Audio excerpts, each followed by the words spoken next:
Hello दोस्तों, आप लोग कैसे हैं। आशा करते हैं आप लोग ठीक होंगे। आज हम क्लास 8 साइंस के NCERT चैप्टर 2 सूक्ष्म जीव मित्र एवं शत्रु।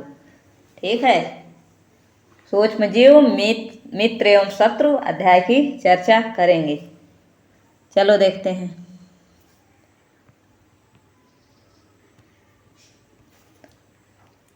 आपने अपने आसपास के स्थानों पर पौधों एवं जंतुओं सहित अनेक सजीव देखे होंगे, परंतु कुछ जीव ऐसे भी हैं जिन्हें हम बिना यंत्र की सहायता से केवल आँखों से नहीं देख सकते। इन्हें सूक्ष्म जीव कहते हैं। ठीक है, जिन जीवों को हम केवल आँखों से नहीं देख सकते, उसके लिए किसी यंत्र की आवश्यकता होती है। वो क्या है?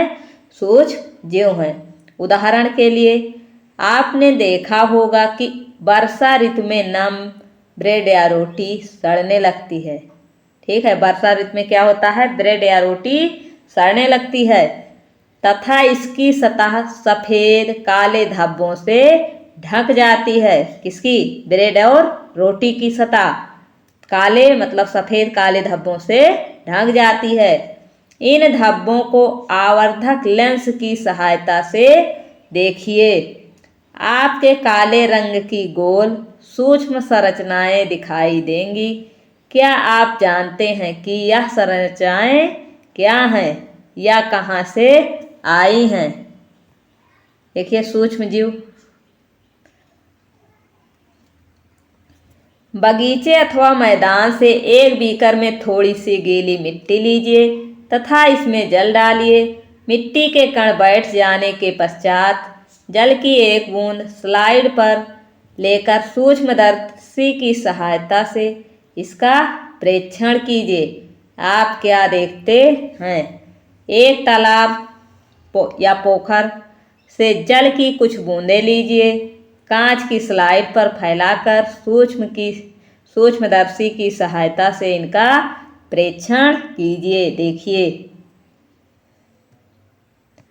क्या आपको सूक्ष्म जीव गति करते हुए दिखाई दे रहे हैं? आप लोग प्रेक्षण कीजिएगा तो देखिएगा कि सूक्ष्म जीव दिखाई दे रहे हैं कि नहीं दिखाई दे रहे हैं। इन प्रेक्षणों से पता चलता है कि मिट्टी एवं पानी में अनेक छोटे छोटे सूक्ष्म जीव उपस्थित रहते हैं। ठीक है, मिट्टी और पानी में अनेक छोटे छोटे सूक्ष्म जीव उपस्थित रहते हैं। सूक्ष्म जीव इतने छोटे होते हैं कि उन्हें बिना यंत्र की सहायता से नहीं देखा जा सकता। सूक्ष्म जीवों को बिना यंत्र की सहायता से नहीं देखा जा सकता। इनमें से कुछ जैसे कि ब्रेड पर उगने वाले कवक को आवर्धक लेंस की सहायता से देखा जा सकता है। ठीक है, ब्रेड पर उगने वाले कवक को कैसे देखा जा सकता है? आवर्धक लेंस की सहायता से देखा जा सकता है, जबकि अन्य बिना सूक्ष्मदर्शी की सहायता से दिखाई नहीं देते। यही कारण है कि इन्हें सूक्ष्म जीव कहते हैं। सूक्ष्म जीवों को 4 मुख्य वर्गों में बांटा गया है। यह वर्ग है जीवाणु, कवक, प्रोटोजोआ एवं शैवाल। कौन कौन से हैं? जीवाणु, कवक, प्रोटोजोआ और शैवाल। ये क्या हैं? सूक्ष्म जीव हैं। जीवाणु, शैवाल, प्रोटोजोआ एवं कवक के कुछ सामान्य सूक्ष्म जीव चित्र 2.1 से 2.4 में दर्शाए गए हैं। विषाणु देखिए, विषाणु क्या होते हैं? विषाणु को इंग्लिश में क्या कहते हैं? वायरस। ठीक है, विषाणु को वायरस भी सूक्ष्म जीव होते हैं। विषाणु जो है वायरस क्या है? सूक्ष्म जीव होते हैं, परंतु वह अन्य सूक्ष्म जीवों से भिन्न होते हैं। वह अन्य सूक्ष्म जीव से अलग होते हैं। वह केवल परपोषी में ही गुणन करते हैं, अर्थात जीवाणु, पौधे अथवा जंतु कोशिका में गुणन करते हैं। विषाणु चित्र संख्या 2.5 में दर्शाए गए हैं।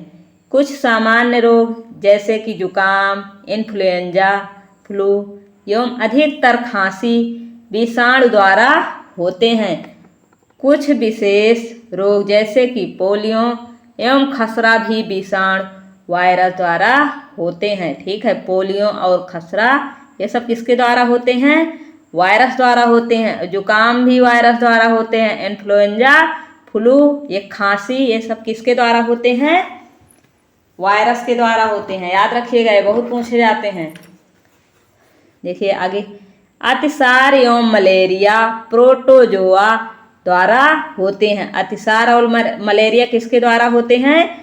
प्रोटोजोआ के द्वारा होते हैं। किसके द्वारा? प्रोटोजोआ के द्वारा। टाइफाइड एवं क्षय रोग, क्षय रोग को का दूसरा नाम क्या है? टीबी है। क्या है? टीबी है।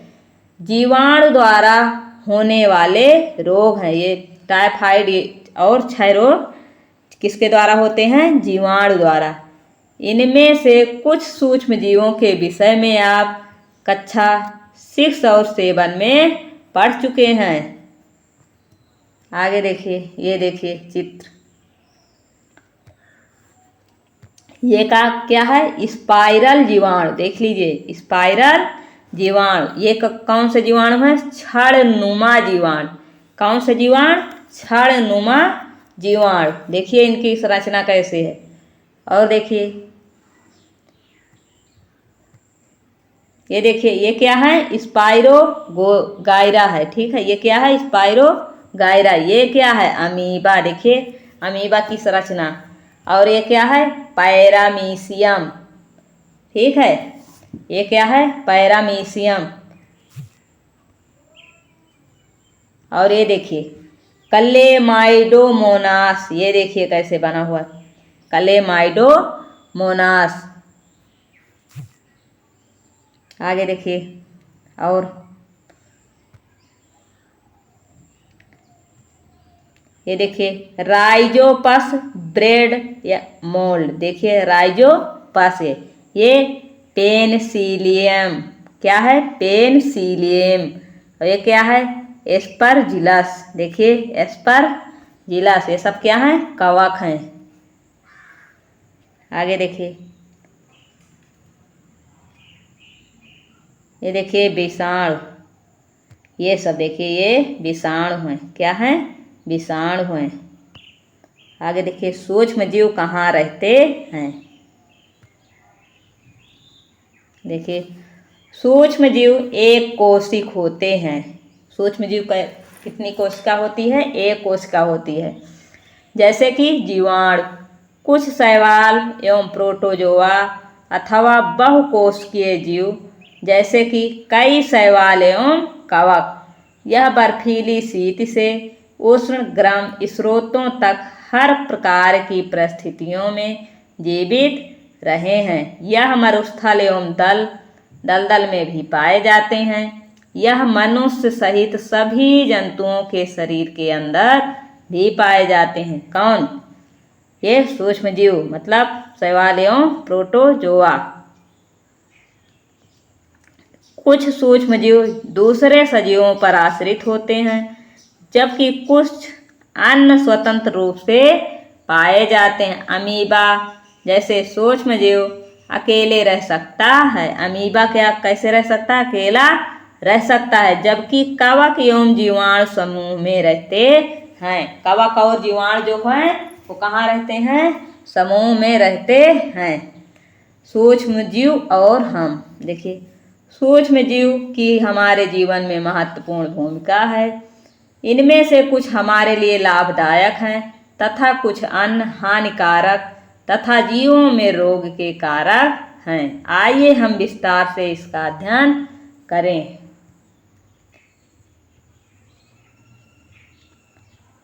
देखिए मित्रवत सूक्ष्म जीव। सूक्ष्म जीव विभिन्न कार्यों में उपयोग किए जाते हैं। इनका उपयोग दही, ब्रेड एवं केक बनाने में किया जाता है। किसका प्रयोग? सूक्ष्म जीव का प्रयोग। ठीक है, जो मित्रवत सूक्ष्म जीव हैं उनका प्रयोग दही, ब्रेड एवं केक बनाने में किया जाता है। प्राचीन काल से ही सूक्ष्म जीवों का उपयोग एल्कोहल बनाने में किया जाता है। ठीक है, किस सूक्ष्म जीवों का उपयोग क्या बनाने में? एल्कोहल बनाने में। पर्यावरण को स्वच्छ रखने के लिए भी इनका उपयोग किया जाता है। उदाहरण के लिए कार्बनिक अवशिष्ट, सब्जियों के छिलके, जंतु अवशेष, विष्ठा इत्यादि का अपघटन जीवाणुओं द्वारा किया जाता है तथा हानि रहित पदार्थ बनते हैं। स्मरण कीजिए, जीवाणुओं का उपयोग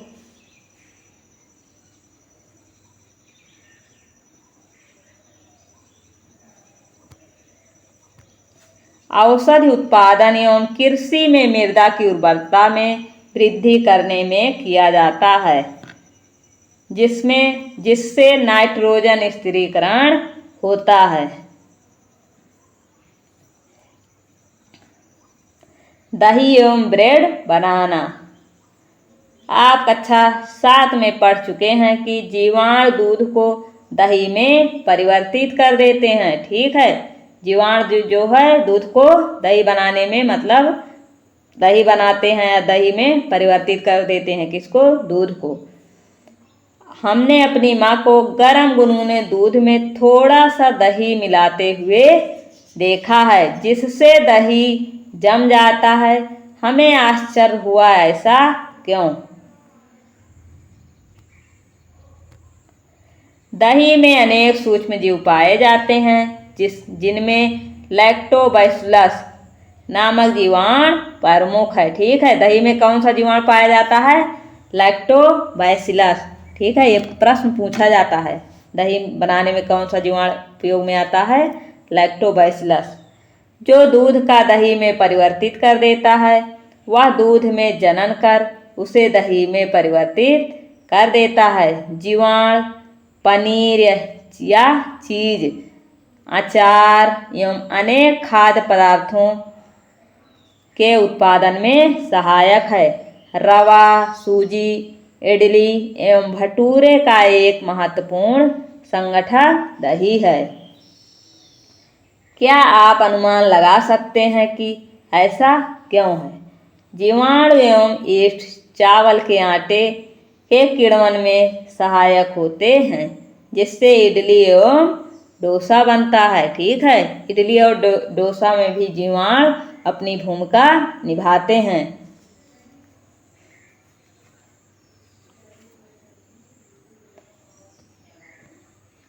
क्रियाकलाप देखिए।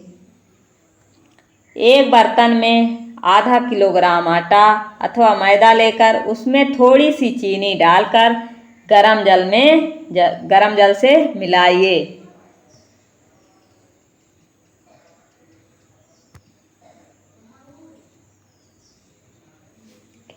इसमें थोड़ी मात्रा 1 चुटकी ईस्ट पाउडर मिलाकर गूंथ लीजिए। आप 2 घंटे बाद क्या देखते हैं? क्या आपने गूथे हुए मैदे को उठा हुआ फूला हुआ पाया है? ईस्ट का पाउडर, ये देखिए ईस्ट का पाउडर।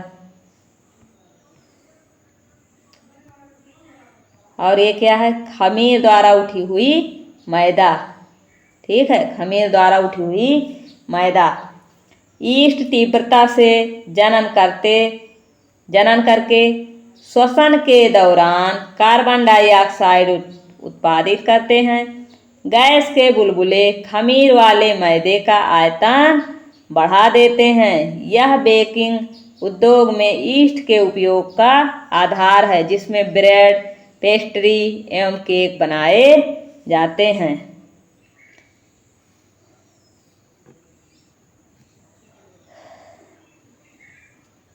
सूक्ष्म जीवों का वाणिज्यिक उपयोग। सूक्ष्म जीवों का वाणिज्यिक उपयोग देखिए। बड़े स्तर पर एल्कोहल, शराब एवं एसिटिक एसिड के उत्पादन से सूक्ष्म जीवों का उपयोग किया जाता है, जो गेहूं, चावल एवं फलों के रस में उपस्थित प्राकृतिक शर्करा में यीस्ट द्वारा एल्कोहल एवं शराब का उत्पादन किया जाता है।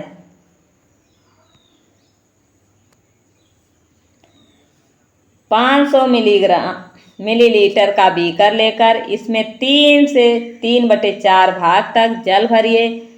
इसमें 2-3 चम्मच चीनी घोलिए। इसमें आधा चम्मच ईस्ट पाउडर डालिए। इसे 4-5 घंटों के लिए उष्ण स्थान पर ढककर रखिए। उष्ण का मतलब गर्मी के स्थान पर। अब विलयन को सूंघ कर देखिए।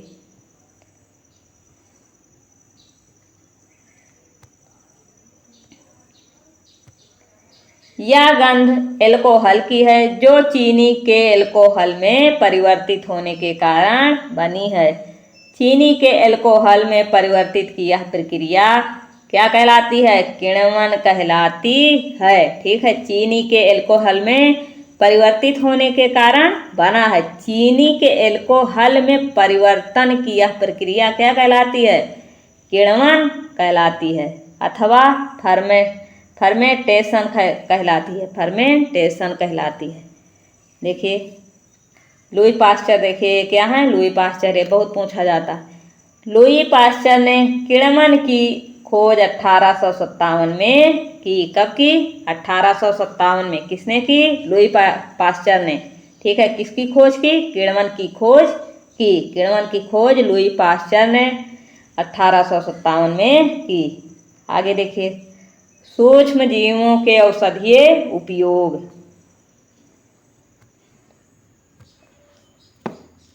जब कभी आप बीमार पड़ते हैं तो डॉक्टर आपको पेनिसिलिन का इंजेक्शन देते हैं अथवा कोई अन्य प्रतिजैविक की गोली अथवा कैप्सूल देते हैं। इन औषधियों का स्रोत सूक्ष्म जीव हैं। ये बीमारी पैदा करने वाले सूक्ष्म जीवों को नष्ट कर देते हैं अथवा उनकी वृद्धि को रोक देते हैं। इस प्रकार की औषधि को प्रतिजैविक अथवा एंटीबायोटिक कहते हैं। आजकल जीवाणु और कवक से अनेक प्रतिजैविक औषधियों का उत्पादन हो रहा है। ठीक है, कवक और जीवाणु से अनेक मतलब कई प्रकार के प्रतिजैविक औषधियों का उत्पादन हो रहा है, जिसमें कौन कौन से हैं? स्ट्रेप्टोमाइसिन, टेट्रासाइक्लिन और एरिथ्रोमाइसिन सामान्य रूप से उपयोग की जाने वाली प्रतिजैविक हैं। कौन कौन? स्ट्रेप्टोमाइसिन, टेट्रासाइक्लिन और एरिथ्रोमाइसिन, जिन्हें कवक एवं जीवाणु से उत्पादित किया जाता है। ठीक है, इन सबको किससे उत्पादित किया जाता है? कवक और जीवाणु से।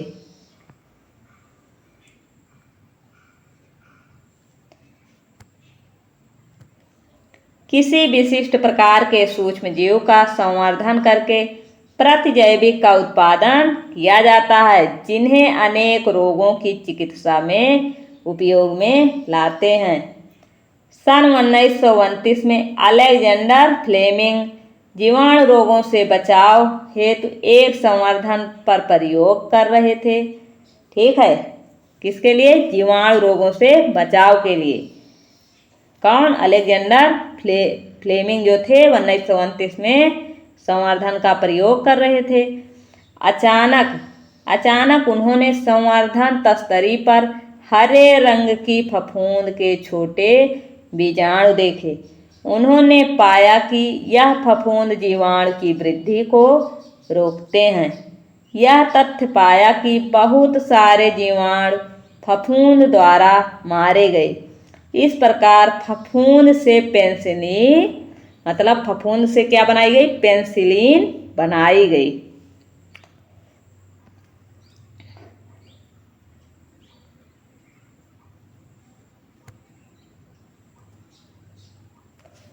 पशु आहार एवं कुक्कुट आहार में भी प्रतिजैविक मिलाए जाते हैं, जिसका उपयोग पशुओं में सूक्ष्म जीवों का संचरण रोकना है। प्रतिजैविक का उपयोग कुछ पौधों के रोग नियंत्रण के लिए भी किया जाता है।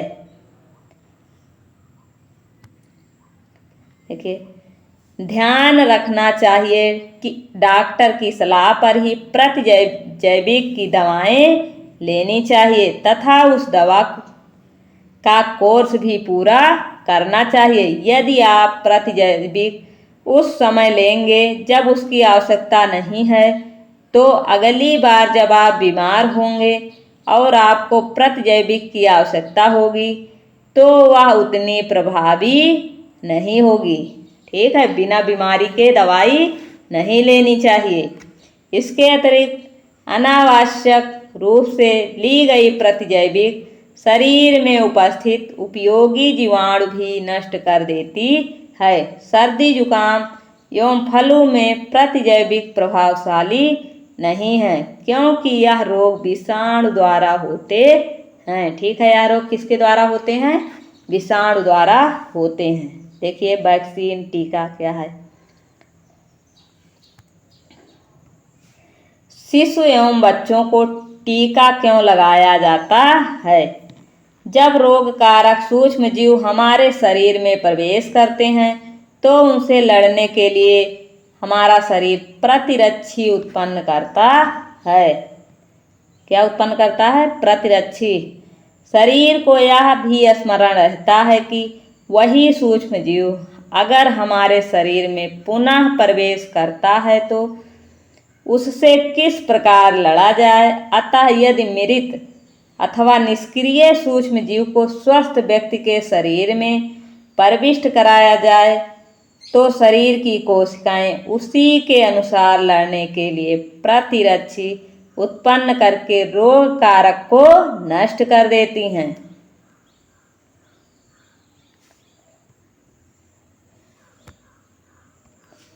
यह प्रतिरक्षी हमारे शरीर में सदा के लिए बनी रहती है। प्रतिरक्षी जो है हमारे शरीर में हमेशा के लिए बनी रहती है तथा रोग कारक सूक्ष्म जीव से हमारी सदा के लिए सुरक्षा करती है। ठीक है, जो रोग कारक सूक्ष्म जीव है ये हमारी सदा के लिए सुरक्षा करती है। इस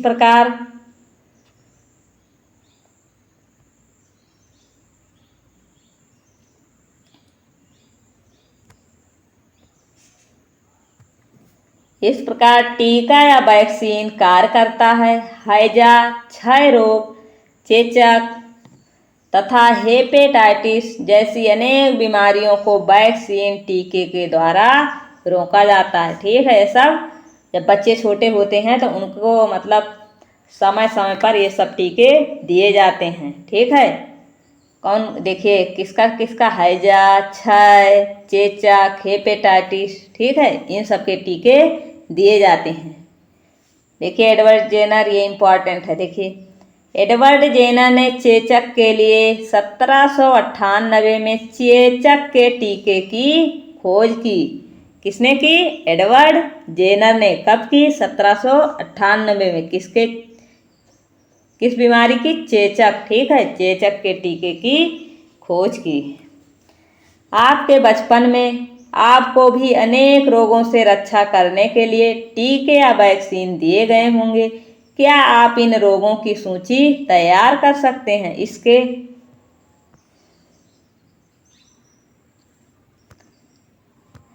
इसके लिए आप अपने माता पिता की मदद ले सकते हैं। सभी बच्चों को इन रोगों से सुरक्षा की आवश्यकता है।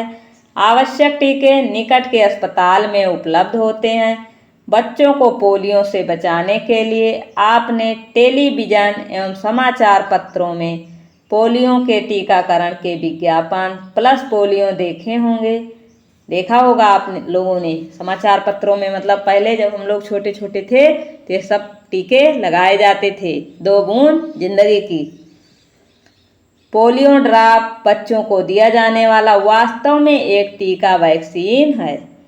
चेचक के विरुद्ध विश्वव्यापी अभियान चलाया गया जिसके परिणाम स्वरूप विश्व के अधिकांश भागों से चेचक का उन्मूलन हो गया। ठीक है, चेचक के विरुद्ध एक अभियान मतलब विश्वव्यापी अभियान चलाया गया जिससे क्या हुआ? विश्व के अधिकांश भागों में चेचक मतलब चेचक का उन्मूलन हो गया, मतलब चेचक खत्म हो गया। आजकल सूक्ष्म जीवों से टीके का उत्पादन बड़े स्तर पर किया जाता है जिसमें मनुष्य एवं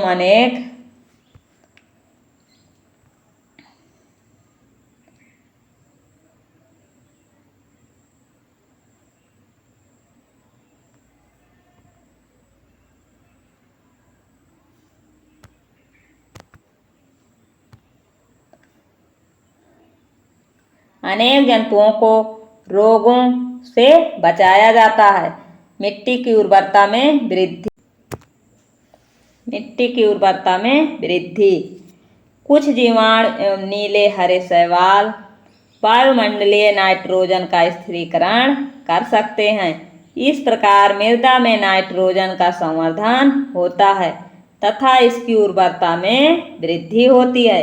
इन्हें सामान्यतः जैविक नाइट्रोजन स्थिरीकरण कहते हैं। ठीक है, इन्हें क्या कहते हैं? सामान्यतः जैविक नाइट्रोजन स्थिरीकरण कहते हैं। आगे देखिए, ये देखिए,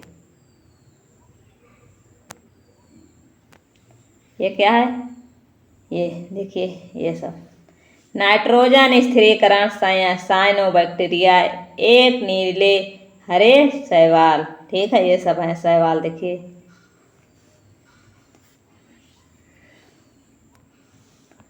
आगे देखिए, पर्यावरण का शुद्धिकरण।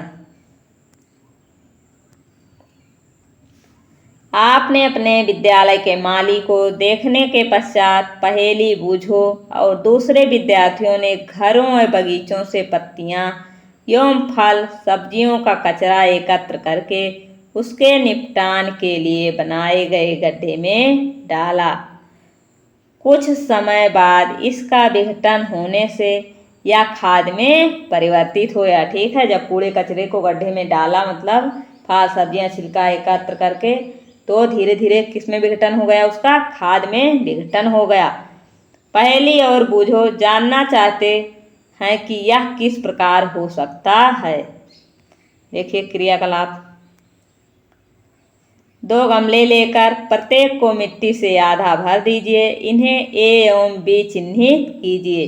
ए गमले में पौधे का कचरा भर दीजिए तथा दूसरे गमले बी में पॉलीथीन की थैली, कांच की खाली बोतलें तथा प्लास्टिक के टूटे खिलौने इत्यादि भर दीजिए। उन्हें एक और रख दीजिए। 3 से 4 सप्ताह बाद उनका परीक्षण कीजिए। उनको देखिए,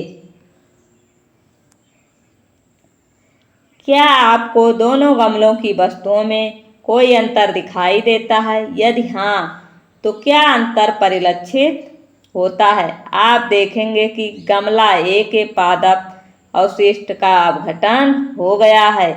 यह कैसे हुआ? सूक्ष्म जीवों द्वारा पादप अपशिष्ट का अपघटन कर उसे खाद में बदल दिया गया। इस प्रक्रिया में बने पोषक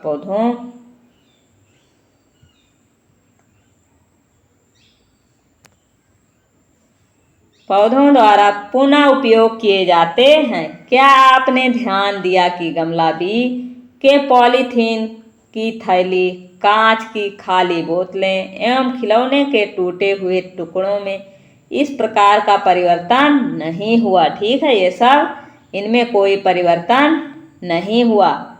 सूक्ष्म जीव उन पर क्रिया करके खाद में परिवर्तित नहीं कर सकते। किस पर? पॉलीथीन और ये टूटे फूटे खिलौने प्लास्टिक के। ठीक है, इन सबको सूक्ष्म जीव ने परिवर्तित नहीं किया। आप अक्सर बड़ी मात्रा में मृत जीवों को सड़ते हुए पादप व कभी सड़ते हुए जंतुओं के रूप में देखते हैं। आप देखते हैं कि कुछ समय बाद वह विलुप्त हो जाते हैं।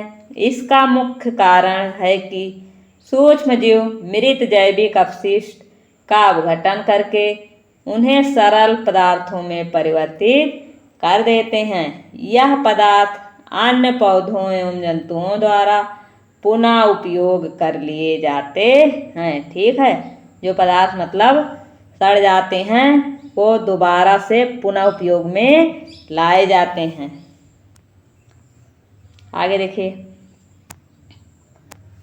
इस प्रकार हानिकारक एवं दुर्गंधयुक्त पदार्थों का निम्नीकरण करने के लिए हम सूक्ष्म जीवों का उपयोग करके पर्यावरण को शुद्धिकरण कर सकते हैं। ठीक है, इस प्रकार हानिकारक एवं दुर्गंधयुक्त पदार्थों का निम्नीकरण करने के लिए हम सूक्ष्म जीवों का उपयोग करके पर्यावरण का क्या कर सकते हैं? शुद्धिकरण कर सकते हैं। किसका प्रयोग करके? सूक्ष्म जीवों का उपयोग करके।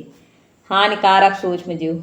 ठीक है, कुछ हानिकारक सूक्ष्मजीव भी होते हैं। देखिए, सूक्ष्मजीव अनेक प्रकार से हानिकारक हैं। कुछ सूक्ष्मजीव मनुष्य, जंतुओं एवं पौधों में रोग उत्पन्न करते हैं। रोग उत्पन्न करने वाले ऐसे सूक्ष्मजीवों को रोगाणु अथवा रोगजनक कहते हैं। कुछ सूक्ष्मजीव भोजन, कपड़े एवं चमड़े की वस्तुओं को संदूषित कर देते हैं। आइए उनकी हानिकारक गतिविधियों के विषय में और अधिक जानकारी प्राप्त कर सकते हैं। देखिए, मनुष्य में रोगकारक सूक्ष्म जीव। मनुष्य में रोग उत्पन्न करने वाले सूक्ष्म जीव श्वास द्वारा, पेयजल एवं भोजन द्वारा हमारे शरीर में प्रवेश करते हैं। किसके द्वारा? या तो हम सांस लेते हैं तो, या कोई चीज पीते हैं, या भोजन द्वारा हमारे शरीर में प्रवेश करते हैं। संक्रमित व्यक्ति अथवा जंतु के सीधे संपर्क में आने पर भी रोग का संचरण हो सकता है। जैसे अगर कोई व्यक्ति बीमार है, कुछ मतलब रोग ऐसे हैं, वो मतलब अगर हम उनके साथ रहते हैं, बीमार व्यक्ति के साथ, तो हमारे शरीर में भी वो बीमारी हो जाती है। सूक्ष्म जीवों द्वारा होने वाले ऐसे रोग जो एक संक्रमित व्यक्ति से स्वस्थ व्यक्ति में वायु, जल, भोजन अथवा कायिक संपर्क द्वारा फैलते हैं। किसके द्वारा?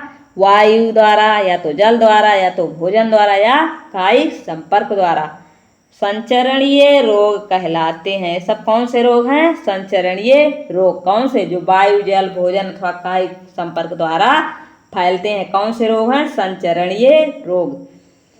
इस प्रकार के रोगों के कुछ उदाहरण हैं, जैसे हैजा, सामान्य सर्दी जुकाम, चिकन पॉक्स और क्षय रोग। ये सब कैसे रोग हैं? संचरणीय रोग। इन लोगों के अगर ये सब रोग किसी को हुए हैं तो हम उनके संपर्क में आएंगे तो वो सब हमारे भी शरीर में हो जाएंगे। ठीक है।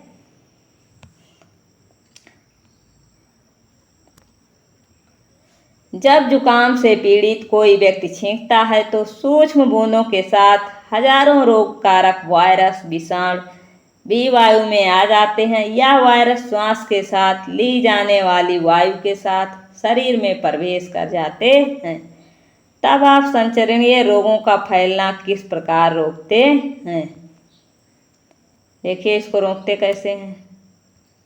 हम छींकते समय अपने मुंह एवं नाक पर एक रुमाल रखनी चाहिए। हमें छींकते समय अपने मुंह और नाक पर एक रुमाल रखनी चाहिए। अच्छा तो यही है कि संक्रमित व्यक्ति से पर्याप्त दूरी बनाए रखे जाएं। जो व्यक्ति इस बीमारी से ग्रसित है उससे दूर रहें, उससे दूरी बनाई जाए।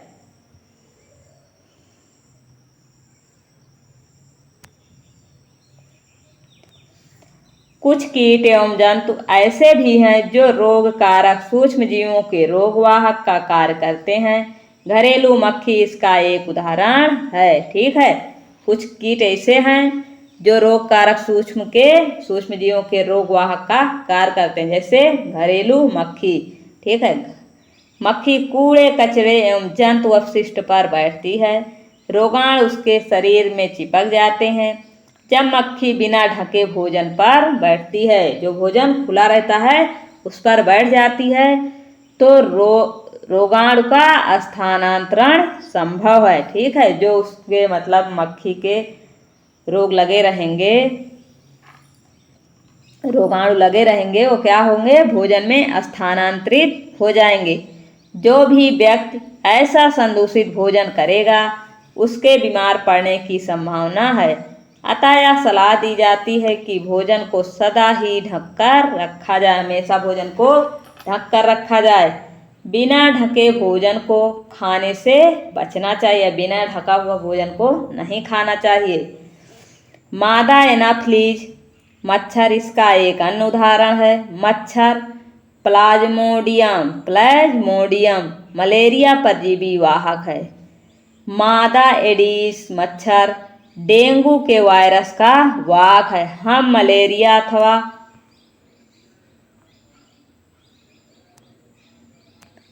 डेंगू का नियंत्रण किस प्रकार कर सकते हैं? देखिए, मादा एनाफिलीज मच्छर है। क्या है? मादा एनाफिलीज मच्छर। आगे देखिए,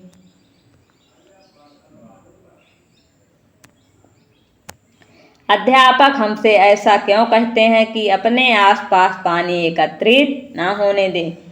सभी मच्छर जल में उत्पन्न होते हैं, हमें पानी को कहीं भी रुका नहीं रहने देना चाहिए। कूलर, टायरों एवं फूलदानों इत्यादि में कहीं भी जल को एकत्र न होने दें। अतः अपने आसपास के स्थानों को स्वच्छ एवं शुष्क रखकर हम मच्छरों को पैदा होने से रोक सकते हैं। ठीक है, हमें कहीं भी पानी इकट्ठे नहीं होने देना चाहिए। ऐसे उपायों की सूची बनाने का प्रयास कीजिए जिसे अपनाकर मलेरिया को फैलने से रोका जा सके। ये देखिए, ये बहुत इम्पोर्टेंट है। देखिए, मानव रोग सूक्ष्म जीव, संचरण का तरीका, बचाव के उपाय। क्षय रोग किसके कारण होते हैं? जीवाणु के।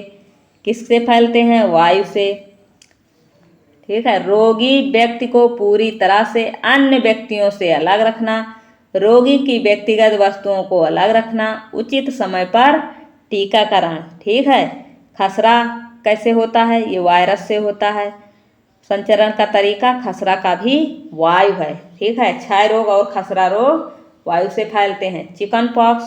चिकन पॉक्स भी वायरस से होता है। ये भी वायु के सीधे संपर्क में आने से, वायु से या तो होता है या व्यक्ति के सीधे संपर्क में आने से। ठीक है, देखिए, पोलियो वायरस से फैलता है। ये भी वायु और जल के माध्यम से फैलता है। हैजा क्या है? जीवाणु नाशक है, मतलब जीवाणु से फैलता है और ये जल और भोजन के माध्यम से हमारे शरीर में प्रवेश करता है। टाइफाइड जीवाणु के माध्यम से फैलता है, ये जल के माध्यम से फैलता है।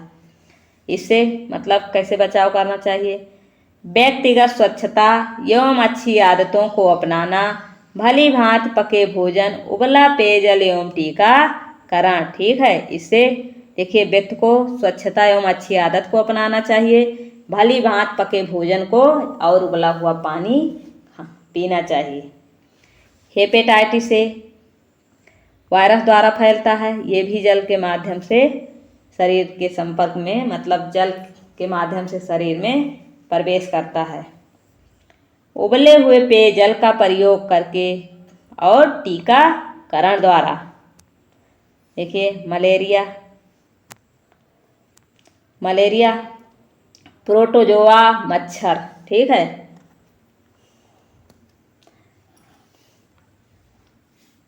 मच्छरदानियों का प्रयोग करना चाहिए। ठीक है, मलेरिया की रोकथाम के लिए मच्छरदानियों का प्रयोग करना चाहिए। मच्छर भगाने वाले रसायन का प्रयोग, कीटनाशक का छिड़काव एवं मच्छर के प्रजनन रोकने के लिए जल को किसी भी स्थान पर एकत्र न होने दें। चलो आगे देखते हैं। मनुष्य में होने वाले कुछ सामान्य रोग, उनके फैलने तथा रोकने के कुछ उपाय तालिका 2.1 में दर्शाए गए हैं। जंतुओं में रोग कारक जीवाणु। ठीक है, जंतुओं में रोग कारक जीवाणु। अनेक सूक्ष्म जीव केवल मनुष्य एवं पौधों में ही रोग के कारक नहीं है, वरन वह जंतुओं में भी रोग के कारक हैं। देखिए, ये रॉबर्ट कोच, देखिए कौन है? रॉबर्ट कोच है। इन्होंने क्या किया? रॉबर्ट कोच ने सन 1876 में बेसिलस एंथ्रेसिस नामक जीवाणु की खोज की, जो एंथ्रेक्स रोग का कारक है। ठीक है, किसकी खोज की? 1876 में बेसिलस एंथ्रेसिस नामक जीवाणु की खोज की, जो एंथ्रेक्स रोग का कारक है। किसके रोग का? एंथ्रेक्स रोग का कारक है। ठीक है,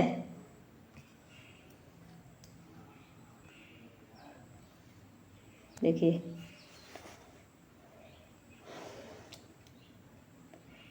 देखिए वरन वे दूसरे जंतुओं में भी रोग उत्पन्न करते हैं। उदाहरण के लिए एंथ्रेक्स मनुष्य एवं मवेशियों में होने वाला भयानक रोग है जो जीवाणु द्वारा होता है।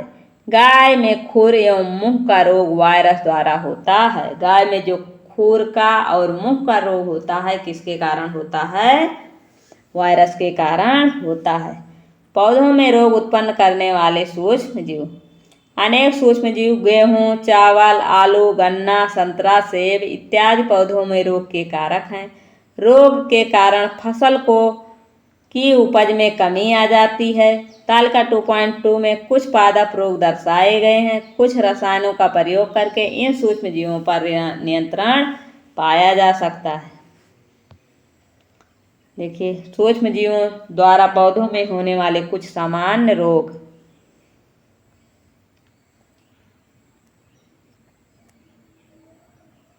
देखिए, पादप रोग, सूक्ष्म जीव, संचरण का तरीका। नींबू कैंसर क्या है? पादप रोग है। किसमें होता है? नींबू में होता है। किसके कारण होता है? जीवाणु के कारण। किसके मतलब कैसे फैलता है? वायु से फैलता है।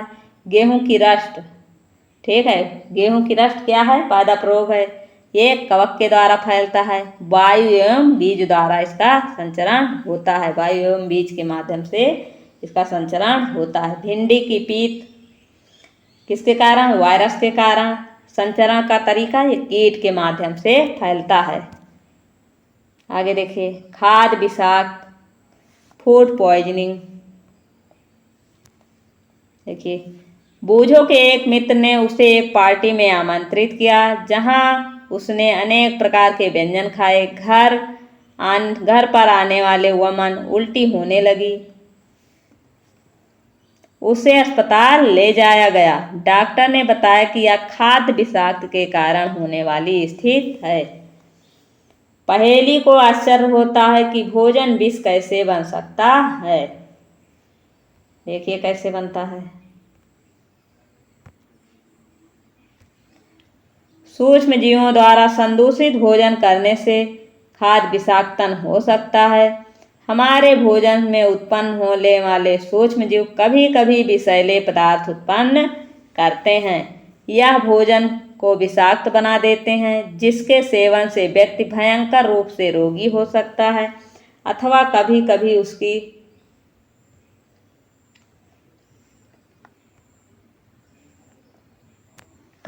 उसकी मृत्यु भी हो सकती है। अतः यह आवश्यक है कि हम भोजन को संदूषित होने से बचाएं। खाद्य परिरक्षण। देखिए,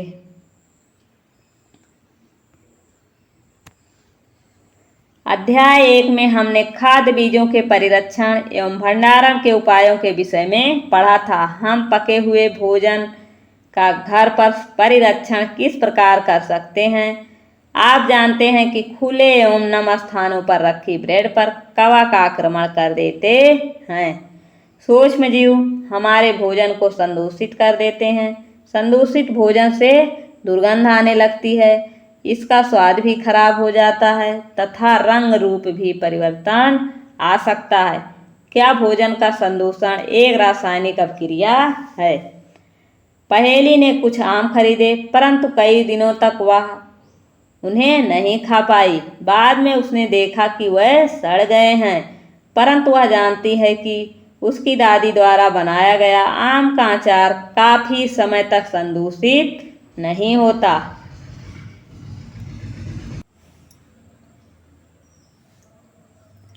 आइए हम खाद्य परिरक्षण के कुछ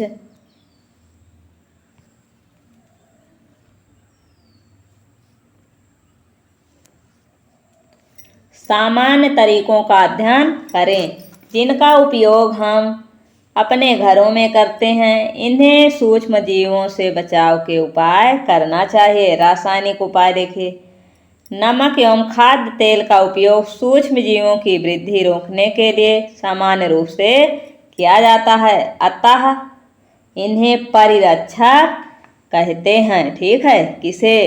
नमक एवं खाद्य तेल को क्या कहते हैं? परिरक्षक कहते हैं। हम नमक अथवा खाद्य अम्ल प्रयोग अचार बनाने में करते हैं, जिससे सूक्ष्म जीवों की वृद्धि नहीं होती। सोडियम बेंजोएट तथा सोडियम मेटाबाइसल्फाइड समान परिरक्षक हैं। जैम एवं स्क्वैश बनाने में इन रसायनों का उपयोग इन्हें संदूषित होने से बचाता है। कौन कौन? Sodium benzoate, sodium metabisulphite. ठीक है, आगे देखिए नमक द्वारा परिरक्षण कैसे करते हैं। देखिए नमक द्वारा परिरक्षण। सामान्य नमक का उपयोग मांस एवं मछली के परिरक्षण के लिए काफी लंबे अरसे से किया जा रहा है। जीवाणु की वृद्धि रोकने के लिए मांस तथा मछली को सूखे नमक से ढक देते हैं। नमक का उपयोग आम, आंवला एवं इमली के परिरक्षण में किया जाता है। चीनी द्वारा परिरक्षण। देखिए जैम, जेली एवं स्क्वैश का परिरक्षण चीनी द्वारा किया जाता है। किसका किसका? Jam, jelly, squash. चीनी के प्रयोग से खाद्य पदार्थ की नमी में कमी आती है जो संदूषण करने वाले जीवाणुओं की वृद्धि को नियंत्रित करता है। तेल एवं सिरके द्वारा परिरक्षण। तेल एवं सिरके का उपयोग अचार को संदूषण से बचाने में किया जाता है क्योंकि इसमें जीवाणु जीवित नहीं रह सकते। सब्जियां, फल, मछली तथा मांस का परिरक्षण इस विधि द्वारा करते हैं। किसका किसका? सब्जी, फल, मछली, मांस। गरम एवं ठंडा करना।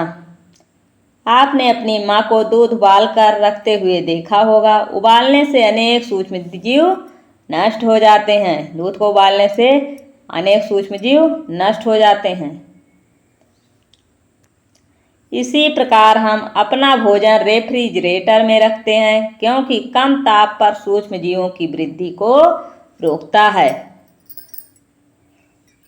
ठीक है, रेफ्रिजरेटर में मतलब कम ताप जो होता है वो सूक्ष्म जीवों की वृद्धि को रोकता है। थैलियों में आने वाला दूध संदूषित क्यों नहीं होता? मेरी माँ ने बताया कि यह दूध पाश्चुरीकरण क्या है। मतलब ये दूध क्या है? पाश्चुरीकृत है। तो मतलब उसने पूछा पाश्चुरीकरण क्या है। देखिए पाश्चुरीकरण क्या है। पाश्चुरीकृत दूध को बिना उबाले इस्तेमाल किया जा सकता है क्योंकि यह सूक्ष्म जीवों से मुक्त होता है। इसके लिए दूध को 70 डिग्री सेल्सियस पर 15 से 30 सेकंड के लिए गर्म किया जाता है। फिर एकाएक ठंडा कर उसका भंडारण कर लेते हैं। ऐसा करने से सूक्ष्म जीवों की वृद्धि रुक जाती है।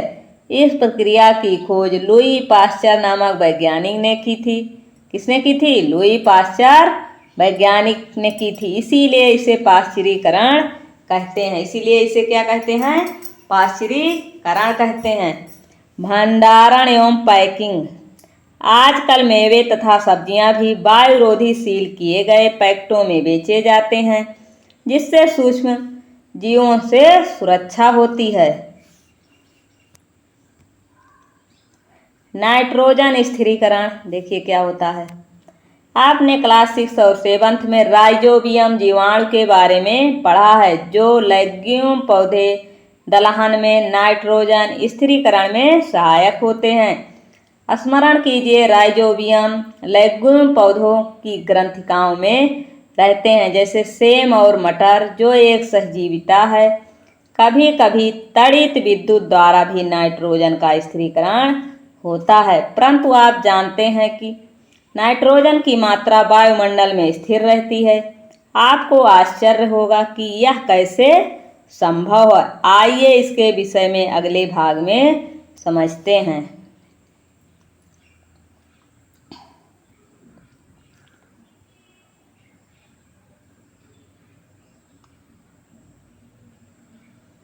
नाइट्रोजन चक्र देखिए क्या होता है।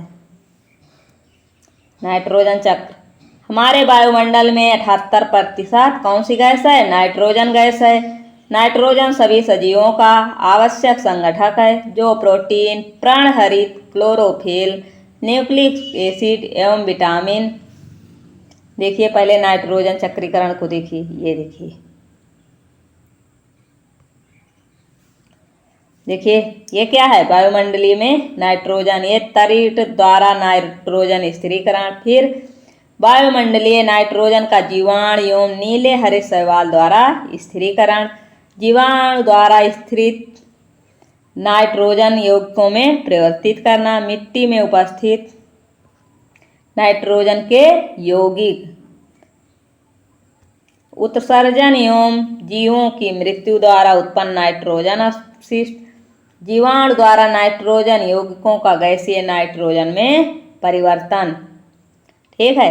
पौधों का अवशोषण, जंतु द्वारा पौधों का खाना, उत्सर्जन एवं जीवों की मृत्यु द्वारा उत्पन्न नाइट्रोजन अपशिष्ट। देखिए ये है नाइट्रोजन चक्र। देखिए ऐसे ऐसे ऐसे ऐसे घूम रहा है। ठीक है, क्या है, नाइट्रोजन चक्र है। आगे देखिए,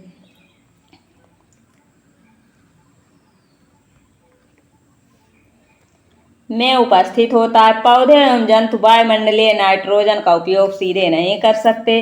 मिट्टी में उपस्थित जीवाणु व नीले हरे शैवाल वायुमंडलीय नाइट्रोजन का स्थिरीकरण करके नाइट्रोजन यौगिकों में परिवर्तित कर देते हैं। जब नाइट्रोजन इस प्रकार उपयोगी यौगिकों में परिवर्तित हो जाती है, पौधे इसका उपयोग मिट्टी में से जड़ तंत्र द्वारा करते हैं। किस तंत्र द्वारा? जड़ तंत्र द्वारा। इसके पश्चात अवशोषित नाइट्रोजन का उपयोग प्रोटीन एवं अन्य यौगिकों के संश्लेषण में करते हैं। पौधे पर निर्भर करने वाले जंतु उनसे प्रोटीन एवं अन्य नाइट्रोजनी यौगिक प्राप्त करते हैं।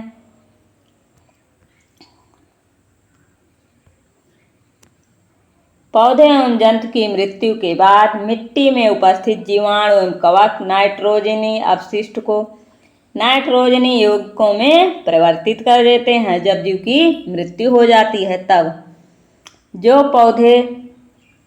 पौधों द्वारा पुनः उपयोग होता है, कुछ विशिष्ट जीवाणु नाइट्रोजनी यौगिकों को नाइट्रोजन गैस में परिवर्तित कर देते हैं जो वायुमंडल में चली जाती हैं। परिणामतः वायुमंडल में नाइट्रोजन की मात्रा लगभग स्थिर रहती है। ठीक है, नाइट्रोजन की मात्रा वायुमंडल में स्थिर रहती है। देखिए प्रमुख शब्द इस अध्याय में कौन कौन से आए हैं। देखिए शैवाल, प्रतिजैविक, प्रतिरक्षी, जीवाणु, वाहक, संक्रामक रोग, किण्वन, कवक, लैक्टोबैसिलस, सूक्ष्मजीव, नाइट्रोजन चक्र, नाइट्रोजन स्थिरीकरण, पाश्चुरीकरण, रोगजनक, परिरक्षण, प्रोटोजोआ, राइजोबियम, टीका या वैक्सीन, विषाणु, ईस्ट या खमीर। ठीक है, विषाणु, ईस्ट को ही खमीर भी कहते हैं। देखिए इस अध्याय में हमने क्या क्या सीखा।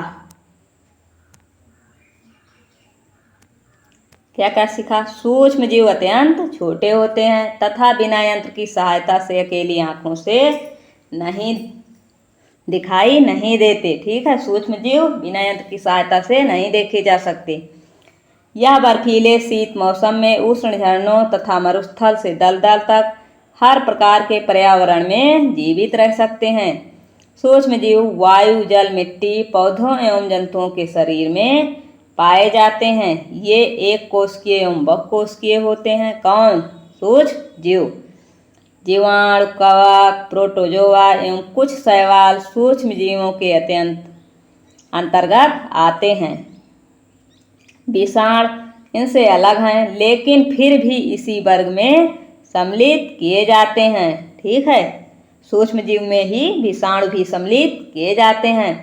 विषाणु केवल परपोषी जैसे जीवाणु, पादप या जंतु में गुणन करते हैं। किसमें किसमें? परपोषी, जीवाणु, पादप और जंतु में। आगे देखिए,